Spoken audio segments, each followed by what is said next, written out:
أفضل التجارب المسرحية اللي بوقف بغني لجمهور بحياتي كانت تونس.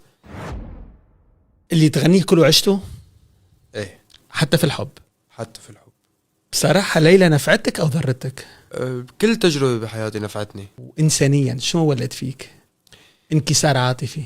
إيه، تروما طبعا. شو صار بش قلت نهاية التروما الآن؟ ما بعتقد إنه صار فيه يقول إنه انتهت التروما.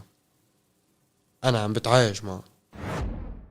انعزلت شي 3 سنين بعد وفاة أخي عمر، 3-4 سنين. بهي العزلة لما أقول لك انعزلت يعني 3-4 شهور ما شوف الشمس. بكيت بحرقة من أجل وضع عشته ولا لا؟ أكيد بكيت. صدقني إذا 10 سنين بحياتك ما بتمحي 2 فرح. في تركيا مش الناس الكل اللي كانوا يعيطوا لك الشامي كانوا يعيطوا لك الشامي افتخارا، يمكن البعض يعيطوا لك كنوع من العنصرية. نعم. علاش حبيته كما احنا مثلا الافريقي او الاسيوي او لانه انا انسان مستفز. عم بتتعنصروا علي بكلمة الشامي حانشهر فيه.